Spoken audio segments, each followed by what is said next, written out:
একটি পা নিয়েই এক মুসলিম তরুণ একা দাঁড়িয়ে লড়াই করেছেন বিধর্মীদের বিরুদ্ধে। ভিডিওতে দেখা যাচ্ছে ৩০ থেকে ৪০ জন উগ্র হিন্দু সোটা নিয়ে মসজিদে ভাঙচুর চালাতে অগ্রসর হওয়ার চেষ্টা করলে এই তরুণ একাই তাদের পথ রোধ করে দাঁড়ান। হামলাকারীরা দূর থেকে চিৎকার করলেও তরুণের সাহসিকতা দেখে কেউ তার কাছে ঘেঁষার সাহস পায়নি।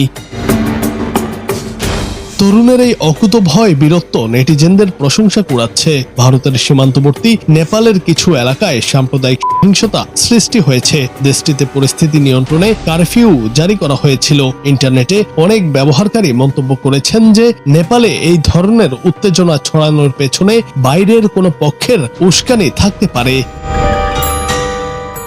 অনেকের ধারণা সেখানে পরিস্থিতি অস্থিতিশীল করতে ভারতই উস্কানি দিচ্ছে, কারণ ভারত সরকার নেপালের ওপরও ছড়ি ঘুরাতে চাচ্ছে। ভারতে একের পর এক সাম্প্রদায়িক ঘটনা ঘটেই চলেছে। দেশটিতে যে শুধু মুসলিমদের ওপর হামলা চালানো হয় তা নয়, অন্য ধর্মের মানুষদেরও নির্যাতন করা হচ্ছে। কয়েকদিন আগে ভারতে এক খ্রিস্টানকে জোর করে গোবর খাওয়ানো হয়েছে। তাছাড়া বড়দিনের উৎসবে ভারতের বিভিন্ন স্থানে ভাঙচুর চালানো হয়। তাই বিশ্লেষকরা মনে করছেন নেপালের পরিস্থিতি খারাপ করে দিতেই উস্কে দিচ্ছে প্রতিবেশী হিন্দুত্ববাদী দেশ ভারত।